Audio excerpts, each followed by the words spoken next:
আমাদের যে এক দফা দাবি ছিল জি সেটি ছিল এই স্বৈরাচারী শেখ হাসিনা সরকারের পতন এবং এই ফ্যাসিবাদী ব্যবস্থার বিলোপ।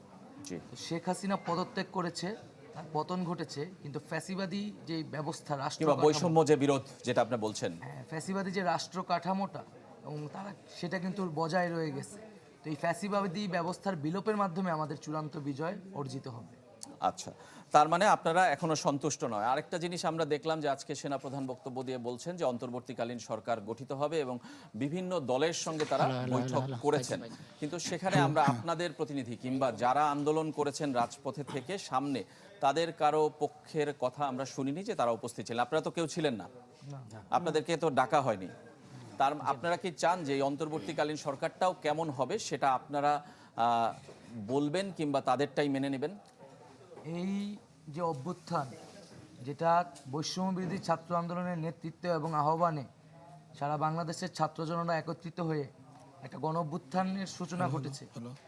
এই অভ্যুত্থানকারী ছাত্র নাগরিকদের নেতৃত্বে এবং আহ্বানে সর্বস্তরের নাগরিক প্রতিনিধি এবং রাজনৈতিক নেতৃত্বের সাথে আলোচনার মাধ্যমে অন্তর্বর্তীকালীন সরকার গঠন করা হবে। আমাদের থেকে সেরকম একটি প্রস্তাবনা আমরা খুব শীঘ্রই জাতির সামনে উপস্থিত করব।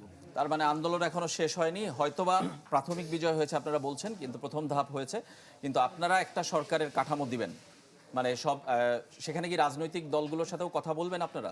আমরা যারা এই আন্দোলনে নেতৃত্ব দিয়েছে, অংশগ্রহণ করেছে, সেই সকল প্রতিনিধি, নাগরিক সমাজ এবং রাজনৈতিক নেতৃত্ব, তাদের সকলের সাথে আলোচনা এবং অংশগ্রহণের মাধ্যমে আমরা একটি অন্তর্বর্তীকালীন জাতীয় সরকারের কথা ভাবছি। তবে ফ্যাসিবাদী এবং এই শাসন ব্যবস্থায় যারা ছিল বা তাদের যারা দোসর সমর্থক, তাদের কেউ এই জাতীয় সরকারে থাকতে পারবে না। আচ্ছা, অন্য আরেকজন কেউ একটু বলবেন যে আজকে প্রথম কখন আপনারা বুঝতে পারলেন যে আসলে বিজয় সুনিশ্চিত, কিংবা প্রথম ধাপ যেটা আমরা বিজয়ের প্রথম ধাপ বলছেন আপনারা, সেটা সুনিশ্চিত? আমরা যেদিন আমাদের এক দফার ঘোষণা দিয়েছিলাম সেদিন থেকেই আমরা সুনিশ্চিত ছিলাম যে বিজয় সুনিশ্চিত হবে, এবং আমাদের যে আংশিক বিজয় হয়েছে সেটিকে আমরা পূর্ণাঙ্গ বিজয় হিসেবে প্রতিষ্ঠিত করব, এ বিষয়ে আমরা এখনও নিশ্চিত আছি।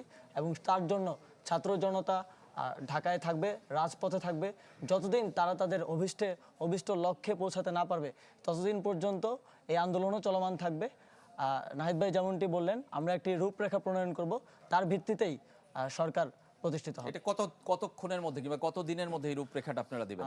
আমরা আজ 8টায় কারওয়ান বাজার মোড়ে সার্ক ফোয়ারায় একটি সংবাদ সম্মেলন করে সেই রূপরেখাটা ঘোষণা করব, এবং সেই রূপরেখায় রাজনৈতিক প্রতিনিধিত্ব, সুশীল সমাজের প্রতিনিধিত্ব, আমাদের শিক্ষকরা এবং এই ছাত্র নাগরিক অভ্যুত্থানের যারা নেতৃত্ব, তাদের সমন্বয়ে একটি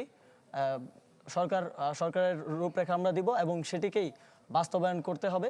এবং ছাত্র জনতা, এই অভ্যুত্থানের যারা মূল স্টেক হোল্ডার, তাদের ইচ্ছার প্রতিফলন সেখানে ঘটবে।